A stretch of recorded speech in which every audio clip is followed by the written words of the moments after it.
Hello everyone. Thank you so much for your love and your support of this channel. Wow, these are pretty crazy times. About 2.5 years ago,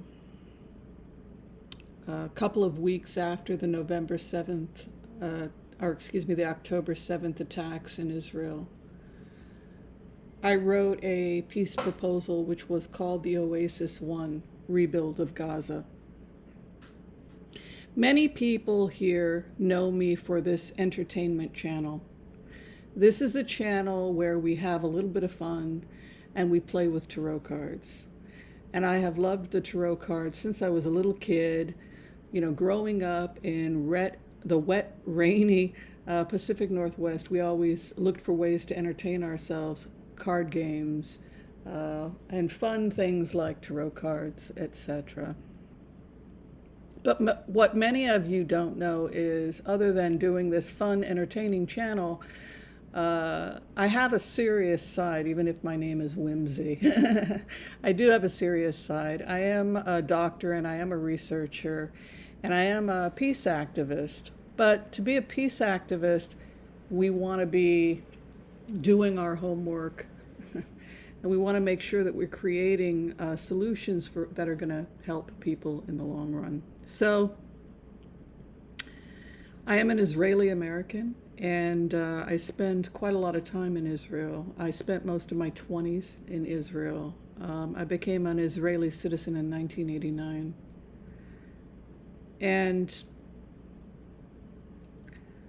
in late November, I wrote something which was called the Oasis One, Towards a New Vision of Gaza, West Bank, and Israel. And I sent copies to Jonathan Conricus, who was at the time the IDF spokesperson. He now is part of a think tank to promote democracy globally. He's a nice man. And he was kind enough to give that information to the Israeli War Cabinet. I also sent copies directly to the Israeli War Cabinet, directly to the Knesset. And I also did something which was called the 5 Phases, which was based on pure math. And I'll show you a copy of that now.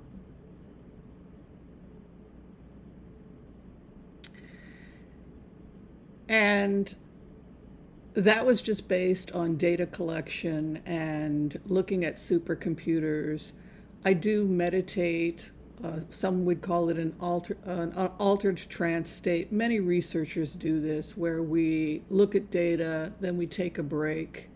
We try to get into a relaxed state, and we try to be one with the problem, be one with the ball. But anyway, to make a long story short, I sent copies to the IDF, and then I started what was a one-woman campaign, writing every wealthy person in the world, from Jeff Bezos to Elon Musk, who received a copy of the Oasis One November 27th, 2023, when he met with Netanyahu.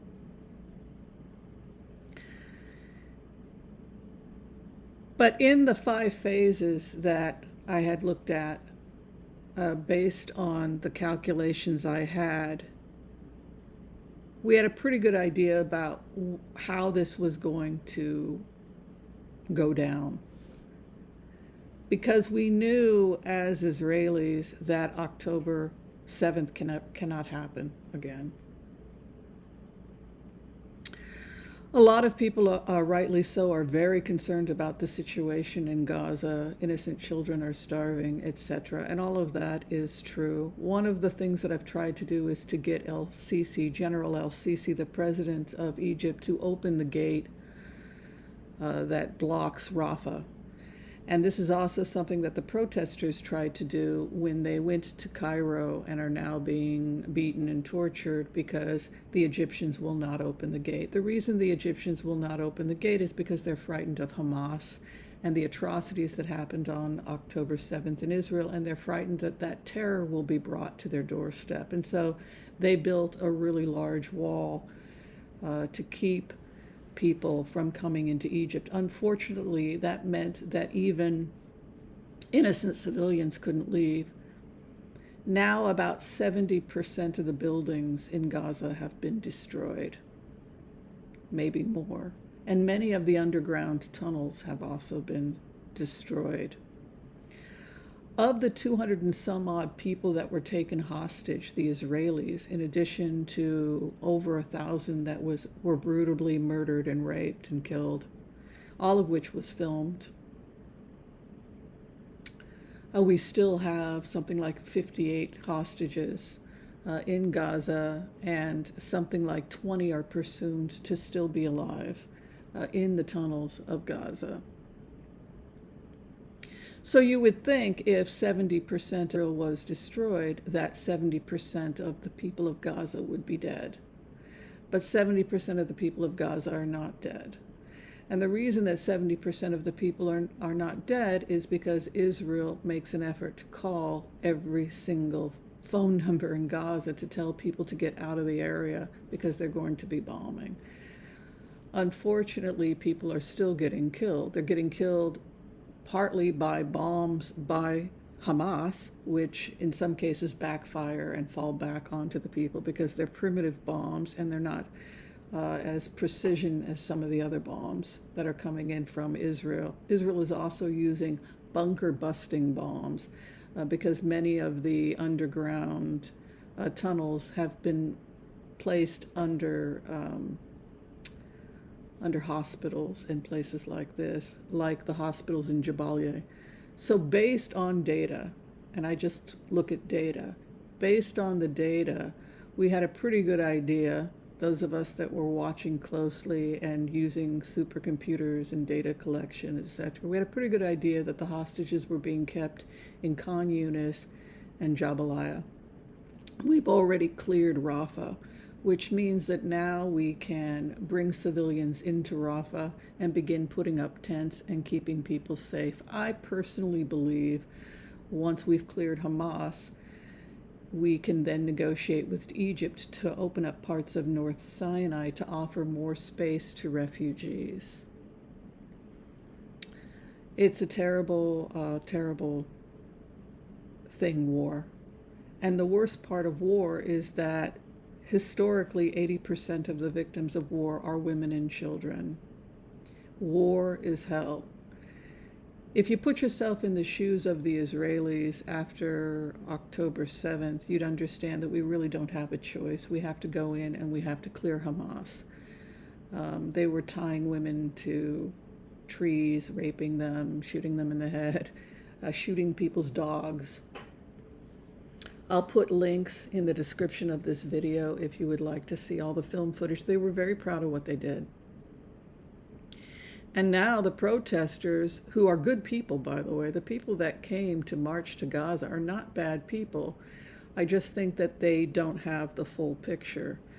And unfortunately, a lot of them were hurt. As I had said in the 5 phases, with an additional 6th note, based on the data that I had collected, we will see a ceasefire eventually in Gaza.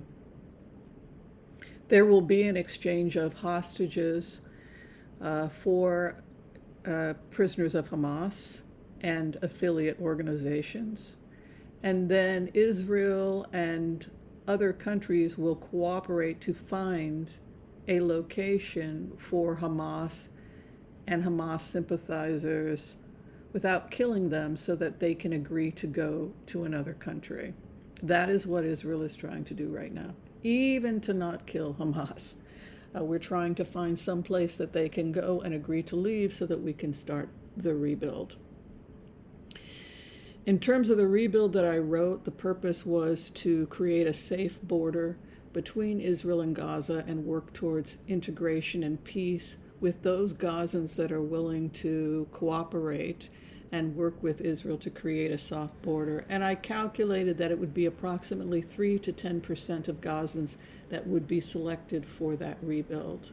And that in another 20 to 25 years, we would have a friendly relationship, not only with Gaza, but that Gaza would be a profitable state for the people of Gaza, and that they would reap the rewards tenfold of of peace with the Israelis. So this was always my goal. This was always the goal of Oasis One, was to promote peace and the sanctity and dignity of human life, particularly the children of Gaza. I'm very concerned. When aid organizations brought food into Gaza, the food was stolen by Hamas. I can show links also in this video to multiple times that Hamas has not only stolen the food of the people of Gaza, but stored it in warehouses, keeping it from the people of Gaza, starving them. Remember that Hamas is the government of Gaza, that they were voted into power in 2004 when the Israelis left Gaza, and they have denied elections since, so the people of Gaza cannot vote. I think of the Gazan people as having Stockholm syndrome. You know, after a while, you start to take the side of the people that are holding you hostage, because you either join the other side or you're not going to survive. And in fact, that's what's happened. Those people that are protesting Hamas are being brutally killed. And I will show links to that as well in this video. What we are seeing is the death of kings and the death of this kind of oppression of the people all over the world. We're seeing it in the United States when people are saying that Donald Trump has gone too far. We're seeing it in Iran. We now see that Iranian leadership has fled to Russia. And we are seeing, as we predicted, the collapse of Iranian leadership. The day will come when Iran can join the Abraham Accords, but that day isn't today. Now for some fun and entertainment. Remember, you're not supposed to take this too seriously, because I am a weird anthropologist and we are odd people. We are going to do something called the Impasse Prayer. It's a non-denominational prayer. It was created by all of you.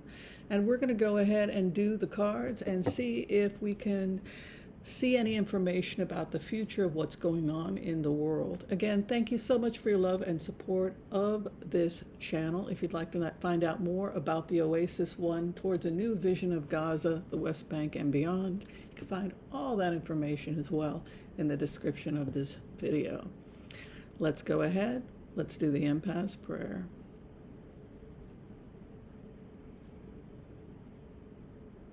Okay. I want to call on white light protection for myself and this community as we ask permission from Spirit to access the Akashic records. We call on our spirit guides and our good angels to be with us. Please give us the clarity and the wisdom that is needed to empower all of us on our journeys to make the best decisions for ourselves, our families, the planet, the people we love, but also to help those that we may have strife with. And together, collectively, as a community, we come together and we say, Amen, Amen, Amen. You know, many people have used deep meditation in order to collect data or to stand objectively from the emotional body and try and see things as they are rather than how we would wish them to be. I think about Albert Einstein. He did that. He meditated quite a bit to try and have a more holistic way of viewing his, any problem that he was working on. He would sleep, he would meditate. It's very important to do that, to give yourself time to meditate, particularly when you're working out a problem in your personal life, to be able to stand apart from what's going on with you emotionally and just put yourself in the shoes of everybody that you're dealing with and see if you can't look at things more objectively. I think it's a really good habit to get into, and it certainly helps us all become better people.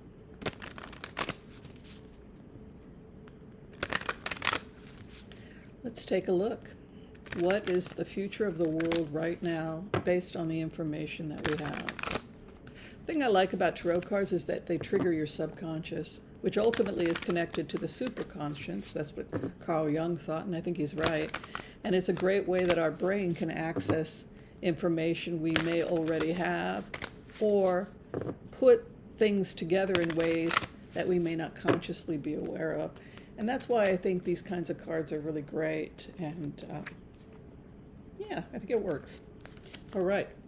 Where we're at right now, peaceful emissaries.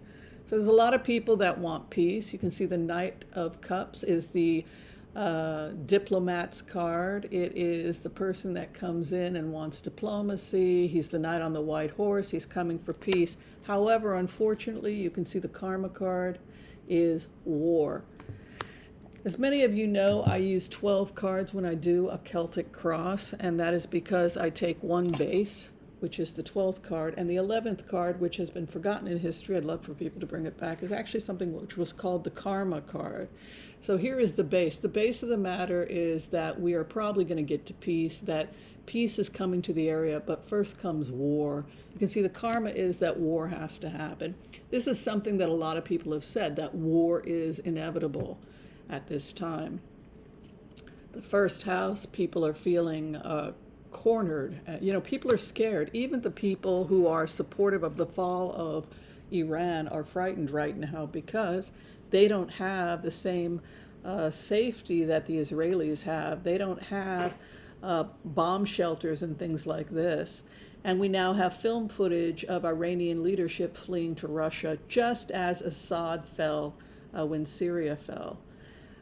He also fled, and we can see heartbreak here. So people are feeling cornered, they're feeling trapped, they can't get out. This is the fundamental feeling, whether it's in the United States with the ICE raids, this I feel like I'm in jail, my heart is broken. There is war everywhere.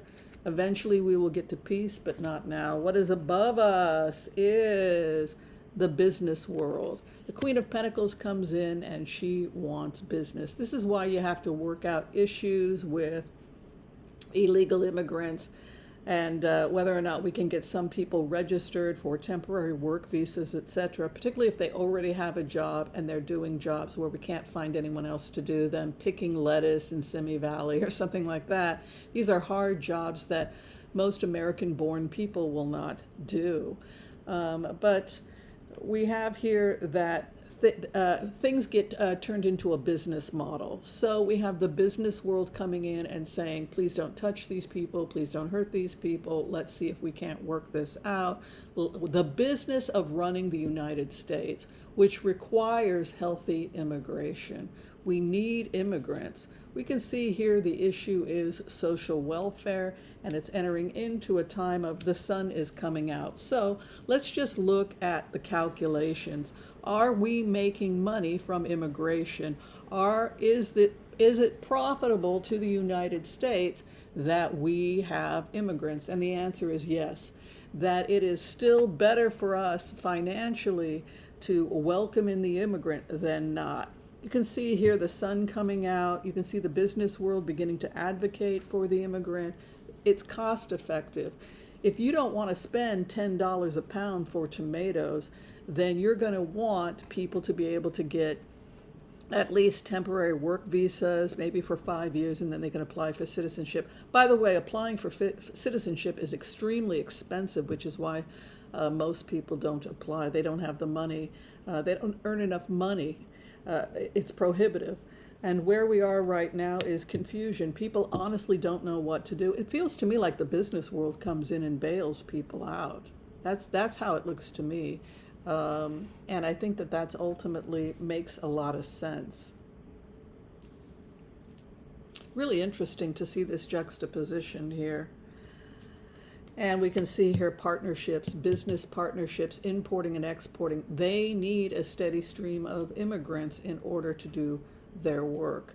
And then the hope and the fear here, armistice. It's what we hope for, the armistice card. And then the final outcome is strength. This will right itself. No man is a king in this country, in the United States. And we will be harming ourselves if we look at that money coming in for the United States. Look at the strength. This is reaping what you sow.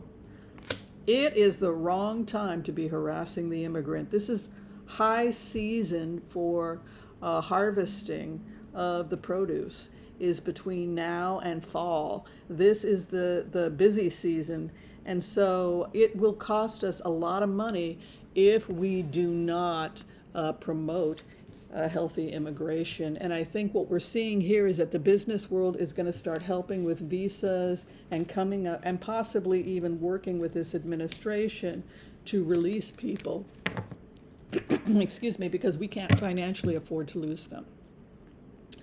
So that was really positive. I just want to check on the fall of Iranian leadership now. Women are dancing in the streets. They're taking off their hijabs. People are extremely happy, and they feel like they're going to be free soon. The supreme leader, Khamenei, has fled, evidently. This is the perfect time for the people themselves to rise up and to take back their country, which has been, they've been held hostage for decades. This is not what the people want. This is not what the people of Iran want. And they are thrilled to be getting their country back. So let's take a look.